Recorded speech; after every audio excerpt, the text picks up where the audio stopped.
तेसलोनिकरांस पत्र अध्याय 6 वचन 1 आणि 2।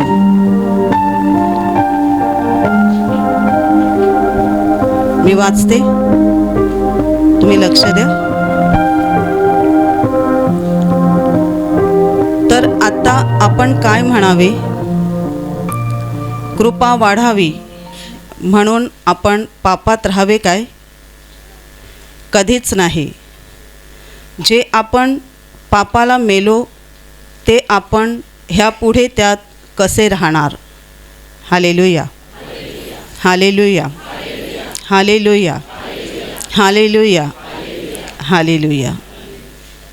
माझ्या प्रिय भावांनो आणि बहिणींनो, पौल आपल्याला या वचनामध्ये फार महत्त्वाचा संदेश देत आहे। एक महत्त्वाची गोष्ट, महत्त्वाचं सत्य देवाचं वचन आपल्याला शिकवत आहे।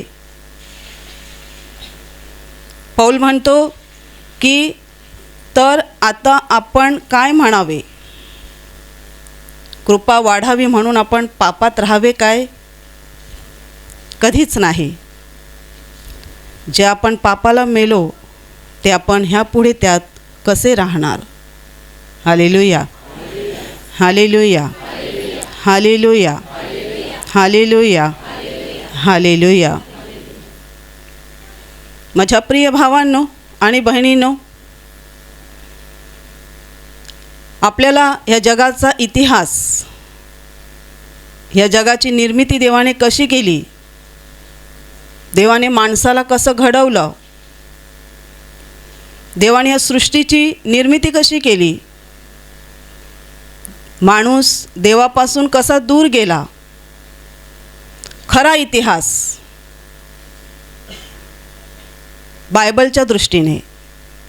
जगाचा पण इतिहास आहे, किती राजे महाराजे येऊन गेले, त्यांनी काय काय केलं आपल्या देशभरात आणि संपूर्ण जगभरात। जो जगाचा इतिहास आहे तो आपल्यापैकी बहुतेक लोकांना नीट माहिती नाही आहे, परंतु देवाच्या दृष्टीने आणि बायबलच्या दृष्टीने जो खरा इतिहास या जगाचा आहे, त्या इतिहासापासून, त्या सत्यापासून हे जग अजूनही लांबच आहे। हालेलुया, हालेलुया, हालेलुया, हालेलुया। माझ्या प्रिय भावांनो आणि बहिणींनो, या जगाला निर्माण करता आहे, ह्या जगाला निर्माण करता आहे आणि तो निर्माण करता परमेश्वर आहे। बायबल असं म्हणते की त्याने तो शब्द बोलला आणि हे आकाश निर्माण झालं। तो शब्द बोलला आणि ही पृथ्वी निर्माण झाली। तो शब्द बोलत गेला आणि सगळं काही एक एक करून 6 दिवसामध्ये अस्तित्वामध्ये आलं। हे विश्व ज्याच्यामध्ये आपण राहतो, ज्या पृथ्वीवर आपण वास करत आहोत, ती पृथ्वी पूर्णपणे देवाच्या हातात आहे। आकाश देवाच्या हातात आहे, पृथ्वी देवाच्या हातात आहे, संपूर्ण सृष्टी आणि अवघी मानवजात सुद्धा देवाच्या हातात आहे। हालेलुया, हालेलुया, हालेलुया, हालेलुया। ह्याच परमेश्वराने हे जे जग निर्माण केलं आणि निर्माण केल्यानंतर त्याने अजून एक श्रेष्ठ निर्मिती केली, आणि ती सर्वश्रेष्ठ निर्मिती कोणती? सर्वश्रेष्ठ देवाची निर्मिती आहे माणूस।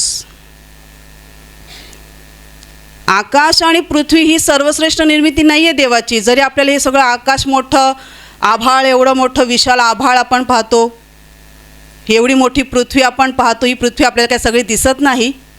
कधीतरी आपण टी व्हीवर किंवा मोबाईलमध्ये बघतो की पृथ्वी काय आहे, पृथ्वीचे आकार, त्याची लांबी रुंदी, आपण अनेक वैज्ञानिकांद्वारे आपल्याला कळते त्याची सगळी माहिती आहे जगाची।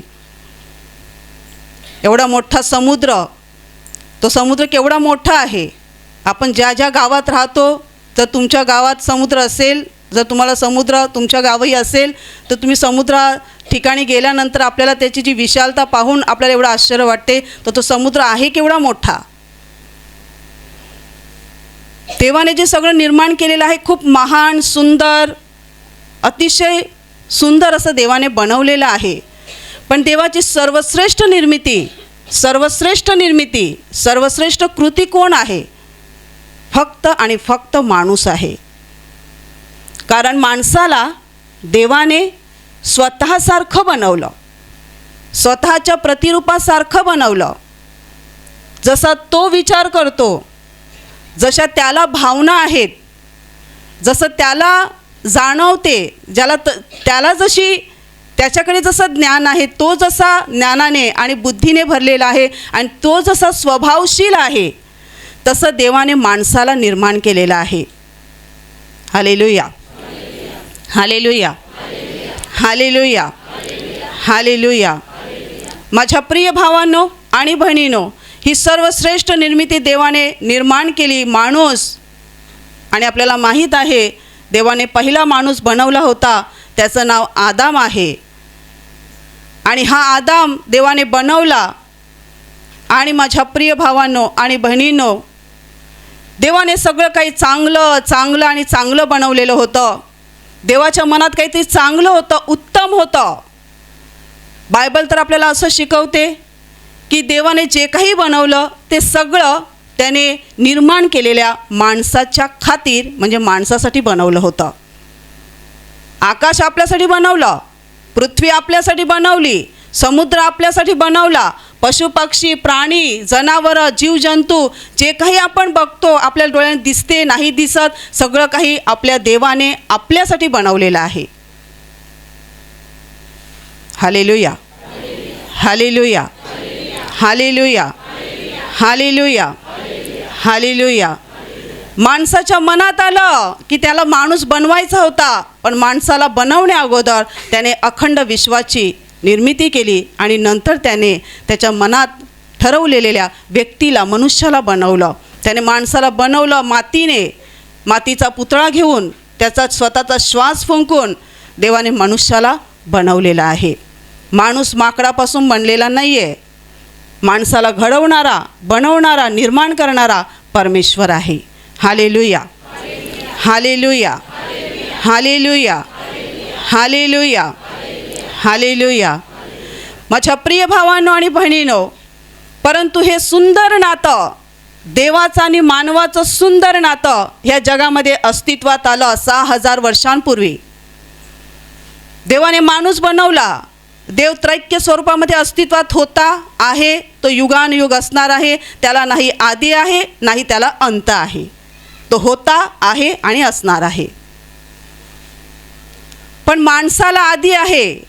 मनुष्याचा निर्माण करता त्याचा परमेश्वर, तोच त्याचा आदी आणि त्याचा अंतही परमेश्वरच आहे. माझ्या प्रिय भावांनो आणि बहिणींनो, हा सुंदर मनुष्य देवाने बनवला आणि देवाने त्याच्याशी नातं, रिलेशन केलं. देव त्याच्या सहवासात राहायला लागला. देव त्याच्याशी बोलायला लागला. माणूससुद्धा देवाशी बोलायला लागला. माणूस पण देवाच्या सहवासात यायला लागला आणि दोघांचं एक घनिष्ठ नातं होतं. आणि माझ्या प्रिय भावांनो आणि बहिणींनो, हे जे सुंदर नातं, हे सर्वश्रेष्ठ नातं, मानवाचं आणि देवाचं नातं. तुम्हाला माहीत आहे, एक सत्य या जगाचं आहे आणि देवाच्या वचनातून आहे की माणसाच्या जीवनामध्ये आज जे दुःख आहे, दुःख आणि जी साडेसाती आहे, जी पणवती भरलेली आहे, माणसाच्या जीवनामध्ये आज अश्रू आहेत, दुःख आहे. माणूस आज रडतोय, रात्रंदिवस रडतोय. का रडतोय? त्याच्या रडण्याचं कारण काय आहे? त्याची बायको त्याला सोडून गेली म्हणून, नवरा दारू पितो म्हणून, मुलं ऐकत नाहीत म्हणून, किती वर्ष झाली लग्नाला अजून मुलं होत नाहीत म्हणून माणूस रडतोय का? ही दुःख जरी जरूर आहेत, पण ह्या सगळ्या दुःखांच्या मुळाशी मुख्य कारण एकच आहे आणि ते कारण आहे माणूस आणि देव ह्यांचं नातं तुटलेलं आहे. माझ्या प्रिय भावांनो आणि बहिणींनो, हे नातं कसं तुटलं? ह्या नात्याला कात्री कशी लागली?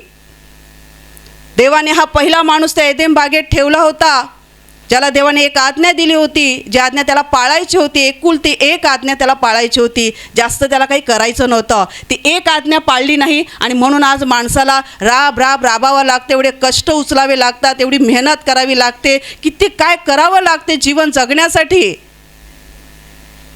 पती पत्नी दोघं असतील आणि मुलगा आहे, त्यांची 2 मुलं असतील, दोघांचं छोटंसं कुटुंब चालवायचं तरी त्यांना डोई जड होऊन जाते की नाही.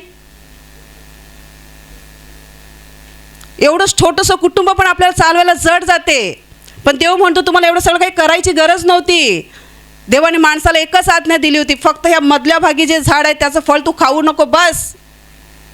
बाकी तुझ्यासाठी मी अनेक प्रकारची झाडं, फळांची झाडं तुझ्यासाठी उगवलेली आहेत, ती फळं खा, त्यात समाधान मान. पण माणसाने समाधान मानलं नाही. माणसाला तेच फळ पाहिजे होतं आणि ते माणसाने तोडून खाल्लं. आणि माझ्या प्रिय भावांनो आणि बहिणींनो, देवाचं वचन म्हणते की ते फळ तोडून खाल्ल्यामुळे माणसाच्या हातून पाप झालं. पाप झालं म्हणजे काय?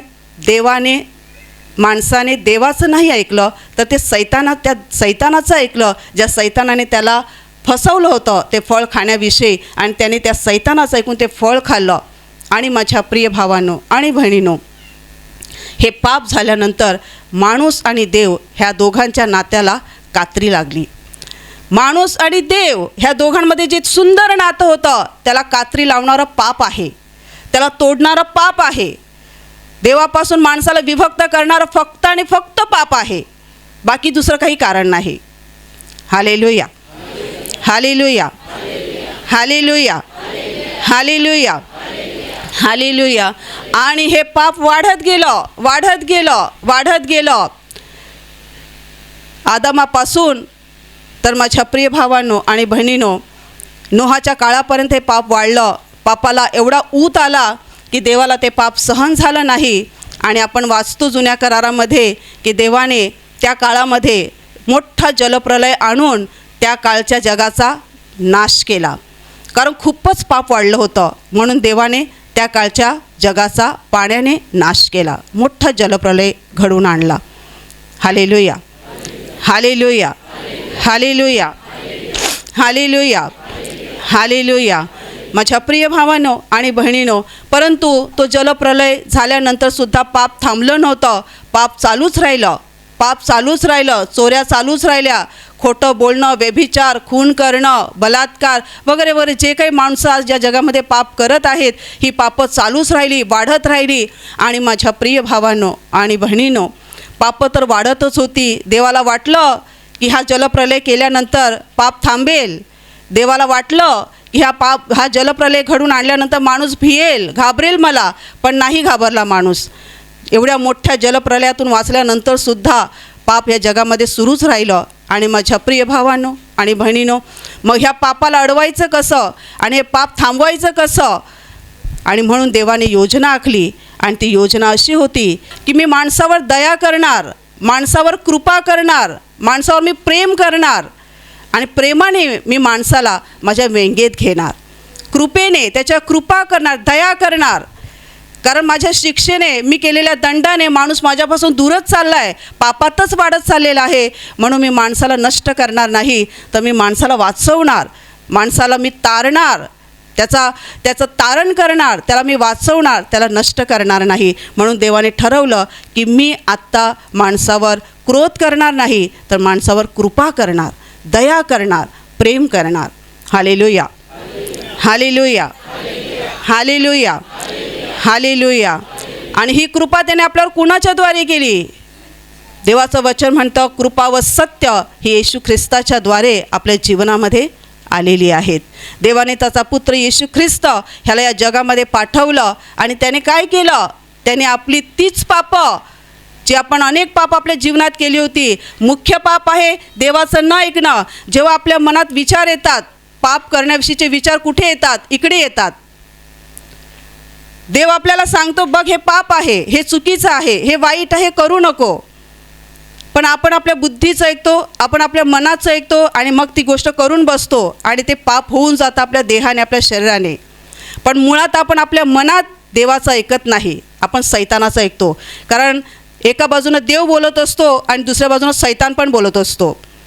आणि शरीर आपलं पापी असल्यामुळे, शरीरामध्ये पापी रक्त वाहत असल्यामुळे माणूस जवळजवळ सैतानाचंच ऐकतो, देवाचं फारच कमी ऐकत असतो.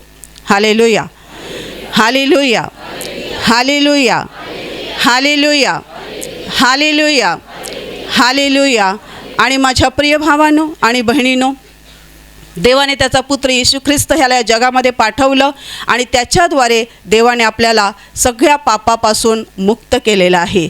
देवाने त्याच्या पुत्र येशू ख्रिस्ताद्वारे आपल्या जीवनातील सगळी पापाची बंधनं तोडून टाकलेली आहेत. म्हणजे जे एदेन बागेमध्ये आपलं नातं देवाशी तुटलं होतं, तेच नातं, अगदी तेच प्रभू येशू ख्रिस्ताने नातं पुन्हा आपलं जुळवून दिलेलं आहे. आपल्या देवपित्याशी त्याने आपला समेट करून दिलेला आहे. आपला देवपित्याशी त्याने समेट करून दिलेलं आहे. जे नातं तुटलं होतं, ज्याला आपण अब्बा बापा आता हाक मारू शकतो, ती हाक आपण त्याला पहिल्यांदा देत नव्हतो, अगोदर देत नव्हतो, पण आता आपण येशू ख्रिस्ताच्याद्वारे देवपित्याला अब्बा बापा हाक मारू शकतो. एवढं येशूने आपल्याला पित्याच्या जवळ आणून ठेवलेलं आहे.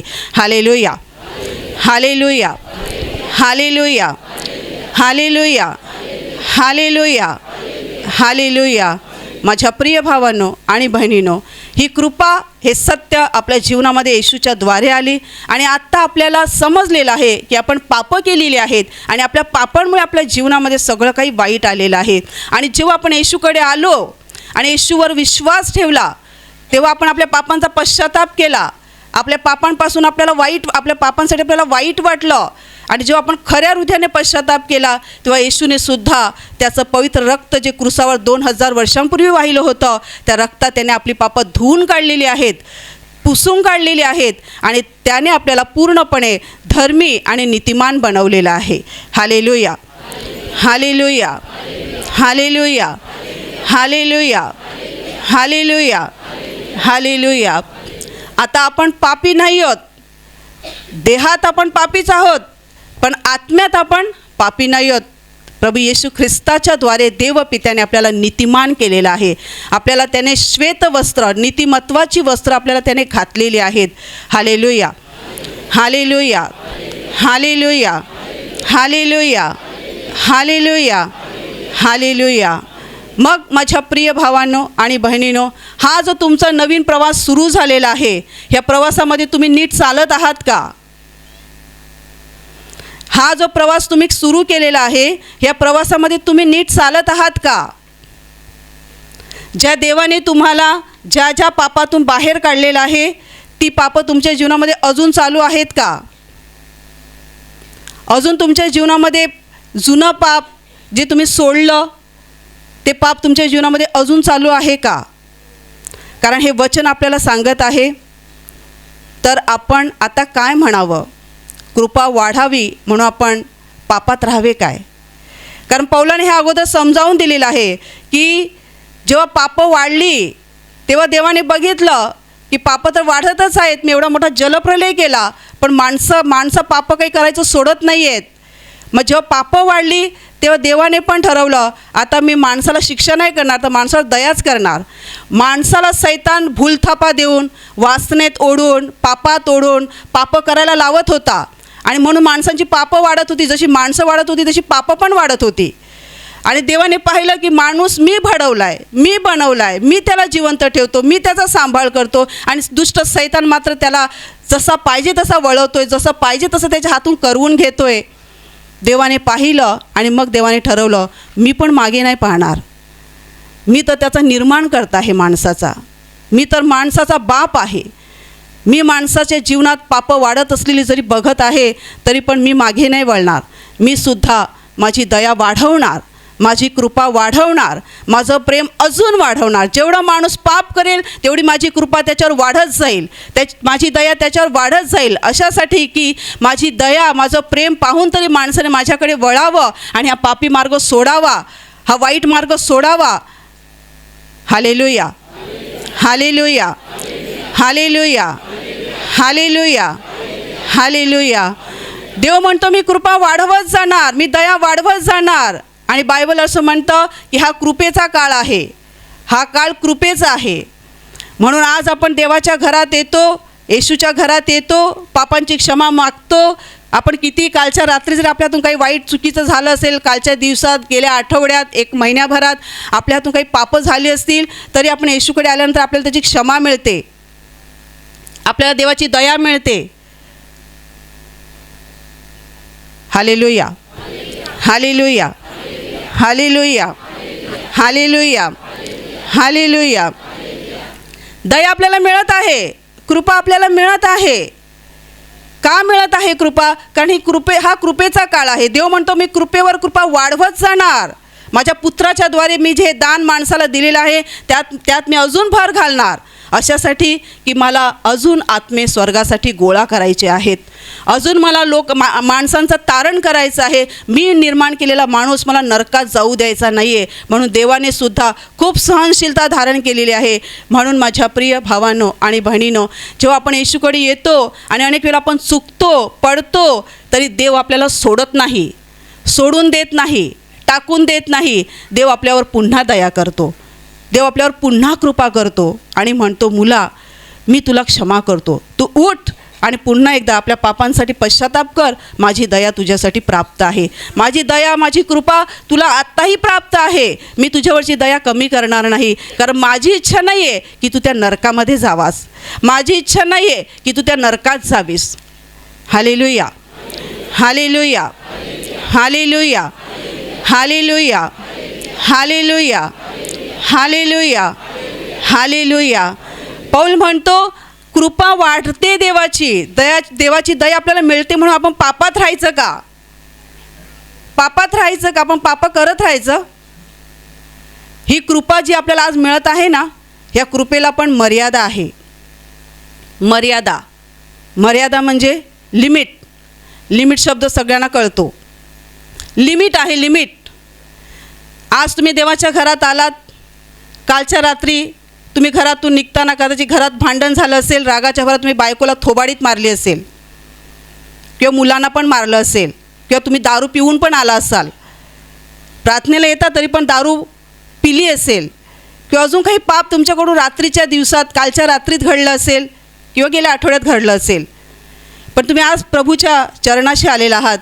जर तुम्ही हृदय उघडून खऱ्या मनापासून जर पश्चाताप कराल आणि देवाकडे क्षमा मागाल, तर तुम्ही किती मोठं पाप जरी केलं असेल तरी तुम्हाला त्याची क्षमा मिळणार. किती तुमच्या हातून पाप झालं असेल, किती मोठा गुन्हा तुमच्याकडून झाला असेल, तरी पण प्रभू तुम्हाला क्षमा करणार. हालेलुया, हालेलुया, हालेलुया, हालेलुया, हालेलुया. क्षमा मिळणार आपल्याला, दया आपल्याला मिळणार. पण ह्याचा अर्थ असा नाही आहे की आपण पाप करत राहायचं. ह्याचा अर्थ असा नाही आहे की आपण आपल्या जीवनामध्ये ज्या वाईट गोष्टी सोडल्या होत्या आणि पुन्हा आपण करत आहोत आणि तसंच आपलं जीवन पुन्हा चालू आहे, असं नाही करायचं आहे. हालेलुया, हालेलुया, हालेलुया. हे जे आपण वचन वाचलं अध्याय 6 मधलं, त्याच्यावरती हेडिंग दिलेली आहे. ती हेडिंग तुमच्या बायबलमध्ये पण असेल बघा. अध्याय जो 6 आहे, अध्याय 6ची सुरुवात होताना एक हेडिंग आहे तिकडे, आणि ती हेडिंग अशी आहे, ख्रिस्ताशी एक असणे व पाप करीत राहणे हे परस्पर विरोधी आहे. ख्रिस्ताशी एक असणे आणि पाप करत राहणे हे परस्पर विरोधी आहे. तुम्ही येशूकडे येता, प्रार्थनेला येता, येशू करता, आणि तरी पण तुम्ही दारू प्यायची सोडून दिलेली नाही आहे, खोटं बोलायचं सोडून दिलेलं नाही आहे, दुसऱ्यांना फसवायचं सोडून दिलेलं नाही आहे, घरी दारू बनवता ती बंद केलेली नाही आहे, तंबाखू खाता, गुटखा खाता अजून सोडलेला नाही आहे, अजून कोणाला शिव्या द्यायचं बंद केलेलं नाही आहे. जे काही तुम्ही करता, प्रार्थनेला येता आणि देवाच्या पवित्र मंदिरात बसता आणि पाप चालूच आहे तुमच्या जीवनात, तर वचन आपल्याला असं म्हणते की आपण असं वागू शकत नाही, असं करू शकत नाही. येशूवर विश्वास आहे, येशूला आपण प्रभू मानतो, त्याच्याकडे प्रार्थना करतो, त्याच्याकडे क्षमा पण मागतो आणि पुन्हा जाऊन तेच करत राहतो. माझ्या प्रिय भावांनो आणि बहिणींनो, हे पूर्णपणे परस्पर विरोधी आहे. असं होऊ शकत नाही. जर तुमच्या हृदयात देवाचा आत्मा, येशूचा आत्मा असेल, तर तुम्ही पाप पण करणार आणि प्रार्थनेला पण येणार आणि येशू येशू पण करणार, असं होऊ शकत नाही.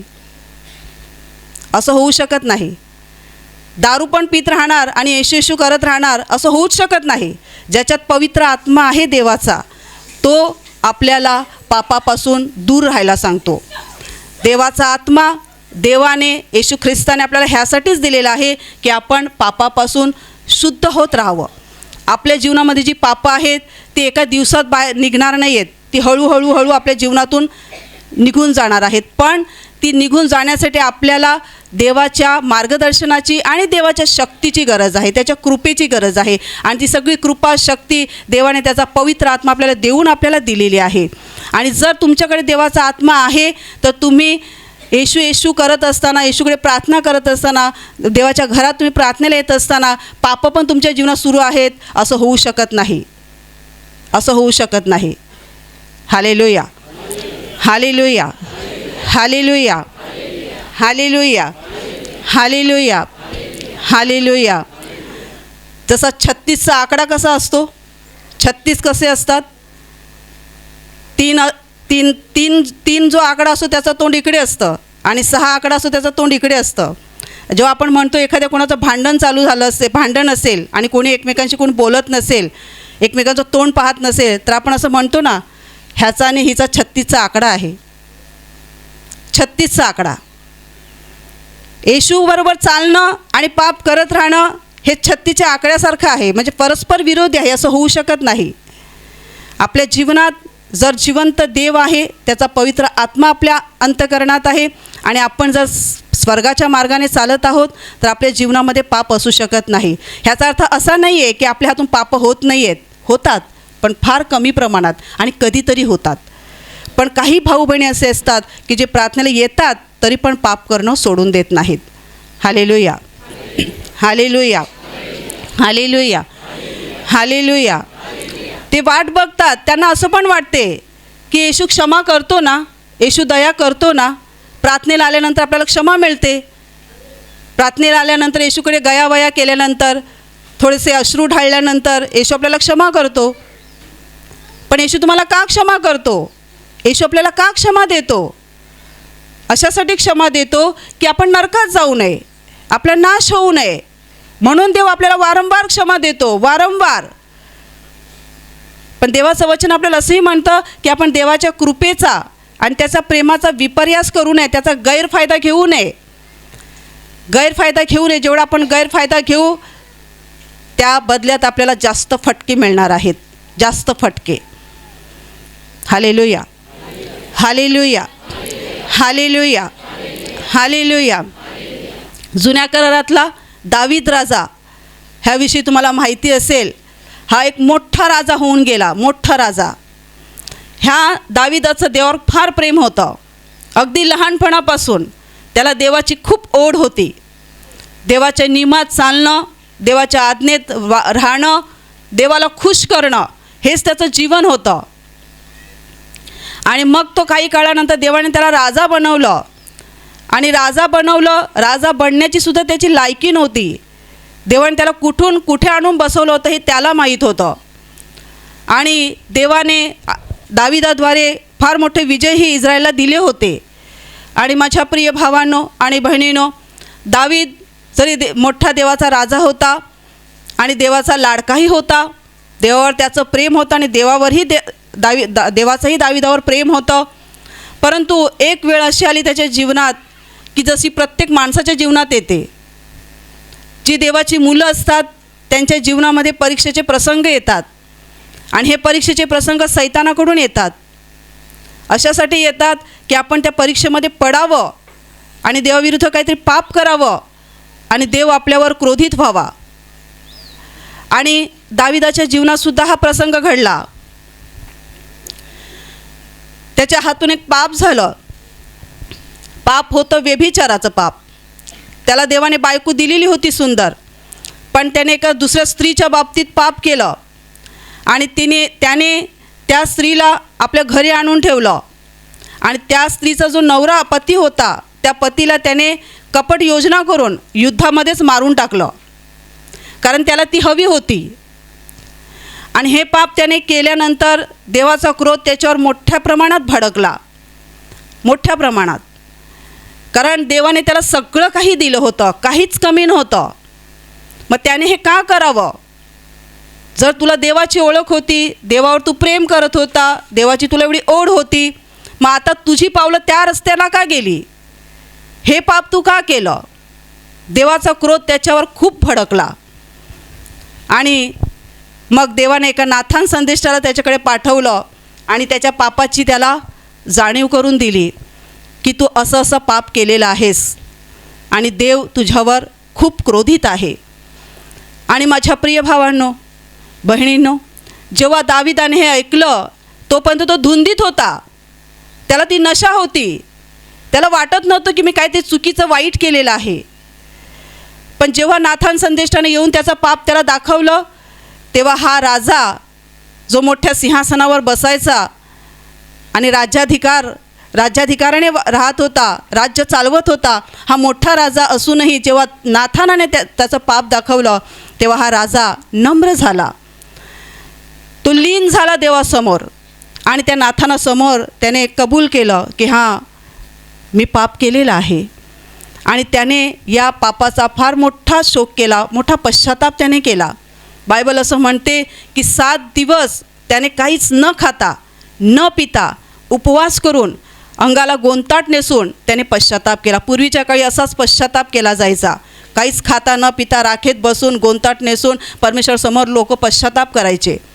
त्यांनी केलेल्या पापांसाठी त्यांना वाईट वाटायचं, तेव्हा ते अशा रीतीने पश्चाताप करायचे. आता आम्ही तसा पश्चाताप नाही करत. आम्ही आमची अंतःकरणे देवासमोर उघडतो, आमचं हृदय आम्ही देवासमोर उघडतो आणि देवाला सांगतो, होय मी अमुक ठिकाणी अमुक वेळेला असं असं पाप केलं होतं, मला त्या पापासाठी हृदयातून वाईट वाटते देवा, मी खरोखर मनापासून तुझ्याकडे पश्चाताप करतो. मग पूर्वी अशा रीतीने पश्चाताप व्हायचा. 7 दिवस न खाता पिता त्याने पश्चाताप केला आणि मग देवाची त्याच्यावर दया झाली.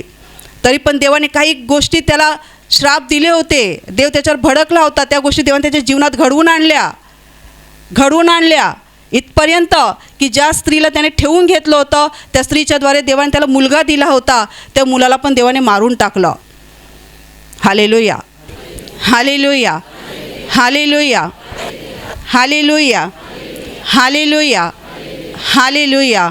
माझ्या प्रिय भावांनो आणि बहिणींनो, जेव्हा देवाचा माणूस किंवा देवाची मुलं पाप करतात तेव्हा देवाच्या हृदयाला दुःख होते. परंतु त्या पापांचा जेव्हा आपण पश्चाताप करतो आणि पश्चाताप खऱ्या मनाने करून जेव्हा आपण त्याच्याकडे वळतो तेव्हा देवाच्या हृदयाला आनंद होतो. आणि मग जे श्राप आपल्या जीवनावर येणार असतात, जे काही वाईट आपल्या जीवनावर ओढवणार असते, त्यापासून देव आपल्याला मुक्त करतो, आपल्याला आशीर्वादही देतो. हालेलुया, हालेलुया, हालेलुया. ह्याच दाविदाला देवाने जेव्हा दुसरं मूल दिलं, दुसरं मूल शमूएल राजा हा मोठा राजा होऊन गेला आणि देवाने त्याच्याद्वारे देवाचं स्वतःचं मंदिरसुद्धा उभारलं होतं. एवढं देवाने त्याला आशीर्वादित केलं. दाविदावर त्याचा एक दृष्टीने क्रोध व्यक्त झाला, पण दुसऱ्या बाजूने देवाने त्याच्यावर प्रेमही केलं आणि देवाने त्याला आशीर्वादितही केलं. हालेलुया, हालेलुया, हालेलुया, हालेलुया, हालेलुया. माझ्या प्रिय भावांनो आणि बहिणींनो, आपल्यापैकी प्रत्येकाने आपण आपल्या अंतःकरणामध्ये डोकावून बघायचं आहे. प्रत्येकाने आपण कोणावर विश्वास ठेवलेला आहे? कोणावर विश्वास ठेवलेला आहे? कोणावर? येशू कोण आहे?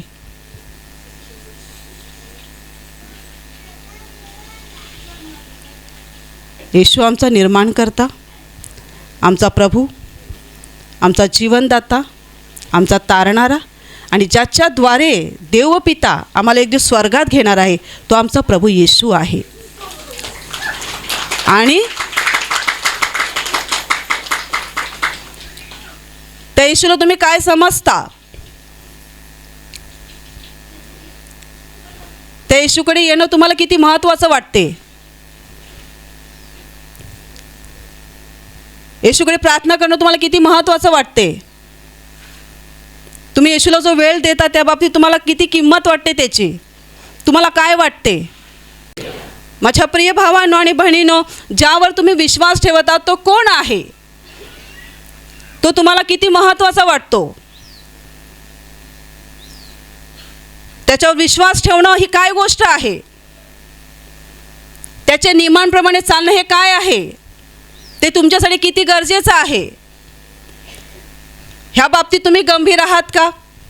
येशूच्या बाबतीत येशू तुम्हाला जे सांगतो, शिकवतो, जे काही ज्या मार्गाने तुम्हाला जायला सांगतो, त्या बाबतीत तुम्ही गंभीर आहात का? तुम्ही तुमचं जीवन त्याप्रमाणे जगता का? तुमच्या जीवनाला तुम्ही त्याप्रमाणे वळण लावलेलं आहे का? की बस इकडे काय येतात भाऊ बहिणी शिकवतात, ते आम्ही तर शिकवत नाहीत, आमची तर लायकी पण नाही, आम्ही लोकांना शिकवावं आणि लोकांना देवाचं ज्ञान द्यावं. हे तर सगळं त्याचं काम आहे. हे पवित्र आत्मा सगळं काही करत असतो.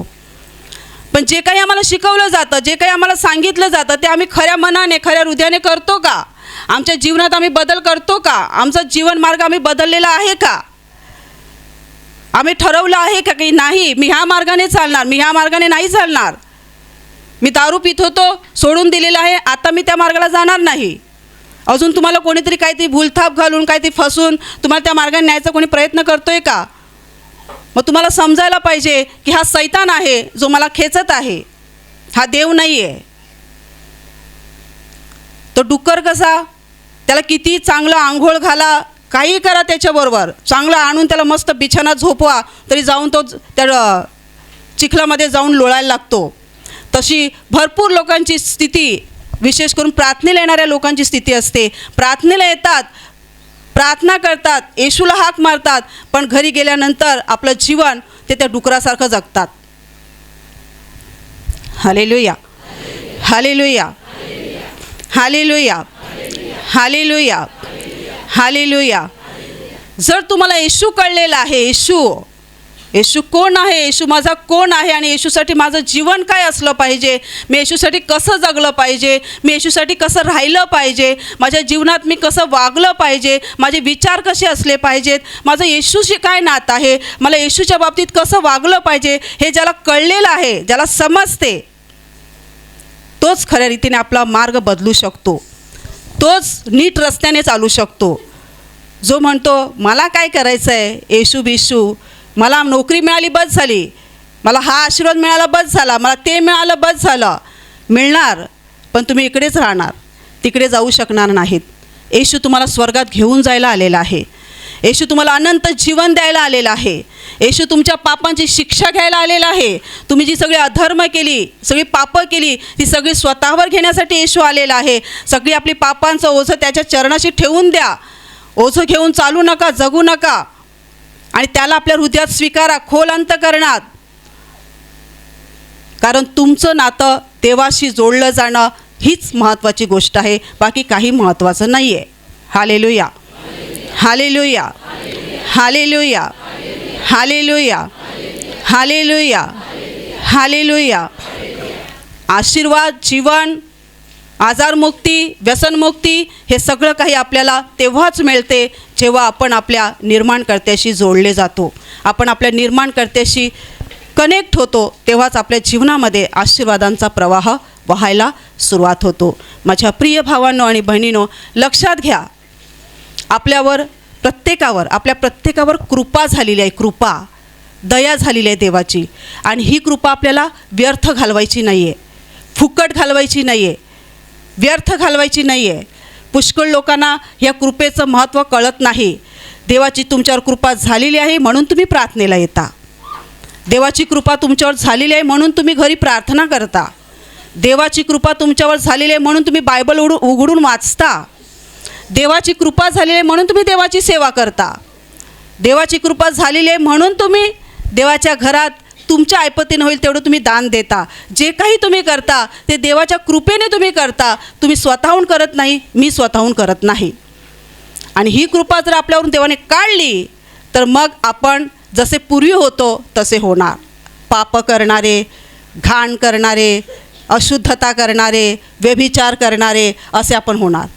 पण आज आपण येशूमध्ये आहोत आणि आपण चुकलो, पाप झाली, तरी पण आपल्याला परत जाग येते आत्म्यात. पवित्र आत्मा आपल्याला सांगतो, बघ तू हे पाप केलेलं आहे, ही तू चूक केलेली आहे, ह्याचा पश्चाताप कर, देवाकडे क्षमा माग आणि मग आपण वेळीच त्याचा पश्चाताप करतो, क्षमा मागतो आणि देवाची कृपा आपल्याला पुन्हा मिळते. ही कृपा फार महत्त्वाची आहे आणि ही कृपा आपल्याला येशूच्या द्वारे देवपित्याने दिलेली आहे. ह्या कृपेमध्ये राहायचं आहे. मग राहण्यासाठी काय करायचं? तेच प्रार्थनेला येत राहायचं, देवाचं वचन वाचत राहायचं, प्रवचन ऐकत राहायची, देवाची स्तुती करत राहायचं, देवाशी बोलत राहायचं. तुम्ही शिकलेला असा नसा हरकत नाही. तुम्ही तुमच्या जी तुमची भाषा आहे, जी तुमची लँग्वेज, तुमची जी भाषा आहे, बोली आहे, त्याने तुम्ही देवाशी कनेक्टमध्ये राहू शकता. देव आपल्या या ओठांच्या द्वारे, मुखातून जी भाषा बाहेर पडते बोली, त्याद्वारे देव आपल्याशी जोडला जात नाही, तर हृदयाच्या भाषेने देव आपल्याशी जोडला जातो आणि आपण देवाशी जोडले जातो. हालेलुया, हालेलुया, हालेलुया, हालेलुया, हालेलुया, हालेलुया. माझ्या प्रिय भावांनो आणि बहिणींनो, प्रभू येशू ख्रिस्त तुमचा आणि माझा तारणारा आहे, आमचा प्रभू आहे, आमचा मालक आहे, आमचा धनी आहे. आम्ही पडले असता तो आम्हाला सावरतो आणि उभं करतो आणि आम्हाला त्याची क्षणाक्षणाला गरज आहे आणि त्याला खुश करणं हेच आमचं खरं काम आहे. हेच आमचं खरं काम आहे. त्याला खुश करणं हेच आमच्या जीवनाचं खरं ध्येय असलं पाहिजे. जर आपण त्याला खुश करण्यासाठी प्रयत्न करू तर माझ्या प्रिय भावांनो आणि बहिणींनो, आपण सहजासहजी पापात पडणार नाही आणि जरी पडलो तरी त्या पापांची आपल्याला प्रभू क्षमा करणार, कृपा आपल्यावर करत राहणार. परंतु त्याच्या कृपेचा आणि प्रेमाचा आपण गैरफायदा घेऊ नये, तर आपल्यावर होत असलेल्या कृपेमध्ये आपण न्हावून निघावं. अजून देवाच्या कृपेत, देवाच्या इच्छेत आपण वाढत जावं आणि देवाचे आशीर्वाद आपल्या आत्मिक जीवनात आणि भौतिक जीवनातही आपण मोठ्या प्रमाणात मिळवत जावं, अशी प्रभूची आपल्या बाबतीत इच्छा आहे. हालेलुया, हालेलुया, हालेलुया, हालेलुया, हालेलुया. तर माझ्या प्रिय भावांनो आणि बहिणींनो, पापात राहायचं नाही आहे, तर कृपेत देवाच्या वाढायचं आहे. आणि पाप आपल्या जीवनात जर कोणती चालू असतील तर ती सोडून द्यायची आहेत. आणि जे तुमच्यामध्ये आज नव्याने भाऊ बहिणी आलेले आहेत, तुम्हीसुद्धा आपलं जीवन येशूला समर्पण करा. ज्या क्षणाला तुम्ही समर्पण कराल त्या क्षणापासून देवाची कृपा तुमच्या जीवनातसुद्धा व्हायला सुरुवात होईल आणि तुम्हीसुद्धा देवाच्या महान सामर्थ्याचा, प्रेमाचा आणि उपस्थितीचा अनुभव आपल्या जीवनामध्ये घ्याल. हालेलुया, हालेलुया, हालेलुया, हालेलुया, हालेलुया. आता ही प्रार्थनेची वेळ आहे. तुमच्या शरीराच्या ज्या भागाला आजार आहे त्या भागावर हात ठेवा. तिथे हात ठेवणे शक्य नसेल तर आपल्या छातीवर हात ठेवा. प्रभू येशू तुम्हाला स्पर्श करून बरं करणार आहे. तुमच्या शरीरातील प्रत्येक आजार प्रभू येशूच्या नावाने या क्षणाला निघून जाओ. तुमच्या जीवनातील प्रत्येक दुःख, प्रत्येक समस्या प्रभू येशूच्या नावाने या क्षणाला निघून जाओ. तुमच्या जीवनातील सर्व अंधार, सैतानाचं सर्व काम प्रभू येशूच्या नावाने या क्षणाला नष्ट हो. सर्व दुष्टात्म्यांनो, प्रभू येशूच्या नावाने मी तुम्हाला आज्ञा देते, या क्षणाला या सर्वांचा ताबा सोडून निघून जा आणि त्यांच्यामध्ये शिरू नका. तुमच्या जीवनातील आणि तुमच्या कुटुंबातील सर्व शाप प्रभू येशूच्या पवित्र रक्तात या क्षणाला तुटून जाऊ. पवित्र आत्म्याच्या सामर्थ्याने, ज्ञानाने, आनंदाने आणि शांतीने तुमचं जीवन भरून जाऊ. तुमच्यावर आणि तुमच्या कुटुंबावर प्रभू येशूचे महान आशीर्वाद येऊ. आमेन.